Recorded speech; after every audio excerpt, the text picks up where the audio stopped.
Trump calling the shooting an act of terror and deploying 500 more National Guard troops in the nation's capital. We now go live to NTD's Washington correspondent, Mari Otsu, who was on the scene when the shooting happened yesterday and has been closely following the situation. Mari, good afternoon. What's the latest? Don, good afternoon. Yes, we're here at the scene of the shooting that happened at just before 2:15 p.m. yesterday behind me at the West Farragut Station, which is just a couple of blocks up from the White House, less than a mile. I was on my way with my cameraman in an Uber to work right on this corner, turning left here onto 17th when I heard multiple shots ring out, and the bus stop behind me got shot through. Glass was flying everywhere, and I saw a National Guardsman fall down. We now have identified both of the guardsmen who have been shot and have been in hospital with critical injuries, both having undergone surgery. We also know the identity of the shooter, a 29-year-old Afghan national. And yes, in the days since, D.C. Mayor Muriel Bowser has been calling this a targeted attack. That Afghan national is currently being charged with 3 counts of assaults with a deadly weapon and possession of a firearm during a violent crime. And here's U.S. Attorney for D.C. Jeanine Pirro and FBI Director Kash Patel talking about the shooter this morning. Watch. The suspect, he has been identified as Ramanullah Lakhanwal, a 29-year-old Afghan who entered the United States under Biden's Operation Allies Welcome, a program following the disastrous withdrawal from Afghanistan. What we know about him is that he drove his vehicle across country from the state of Washington with the intended target of coming to our nation's capital. I also spoke to Director of the CIA, John Ratcliffe, last night, and Secretary of War, Pete Hegseth. There is confirmation now that the subject had a relationship in Afghanistan with partner forces. We are fully investigating that aspect of his background as well, to include any known associates that are either overseas or here in the United States of America. That is what a broad-based international terrorism investigation looks like. And the U.S. Citizenship and Immigration Services announced late Wednesday night that it is stopping immediately processing applications from Afghanistan in the wake of the shooting. And President Trump also, at 9:15 p.m. last night from Mar-a-Lago, Florida, addressed the nation after the shooting, saying that Lakhanwal was, quote, flown in by the Biden administration in September 2021 on one of those infamous flights that everyone was talking about. President Trump referring here to a Biden-era program called Operation Allies Welcome, which provided entry to Afghan nationals after U.S. withdrawal from Afghanistan in 2021. Take a look. This heinous assault was an act of evil, an act of hatred, and an act of terror. It was a crime against our entire nation. It was a crime against humanity.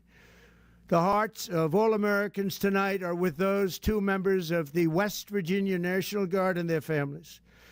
The love of our entire country is pouring out for them.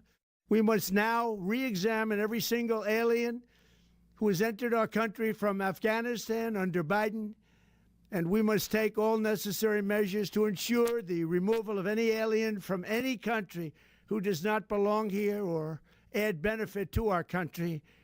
If they can't love our country, we don't want them. America will never bend and never yield in the face of terror. Biden administration says that Operation Allies Welcome was intended to support what it calls vulnerable Afghans, including those who worked alongside the U.S. in Afghanistan. Meanwhile, DHS Secretary Kristi Noem criticizes the program as having allowed in, quote, thousands of unvetted Afghan nationals, including terrorists. Don. And Mari, what do we know about the 2 guardsmen who were shot?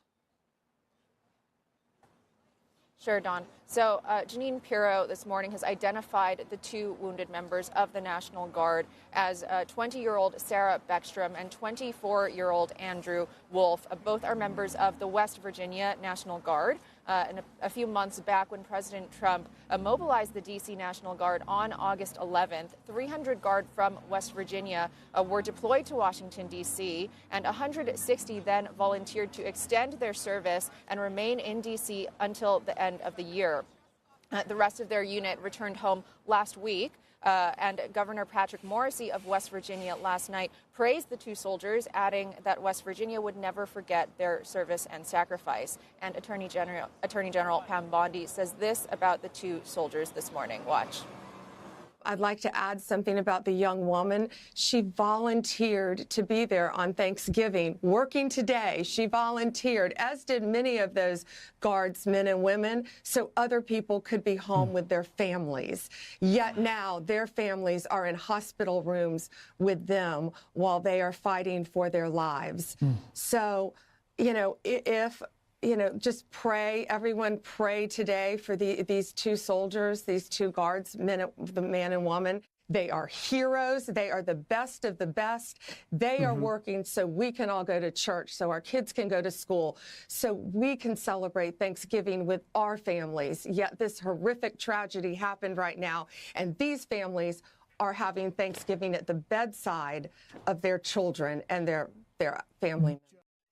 Attorney General Pam Bondi adds that Lachenwall's charges essentially are dependent on the prognosis of the two wounded National Guardsmen, but that the worst-case scenario will be minimum life in prison with terrorism charges. And meanwhile, President Trump announces that he is deploying 500 additional National Guardsmen to the nation's capital. Don, back to you.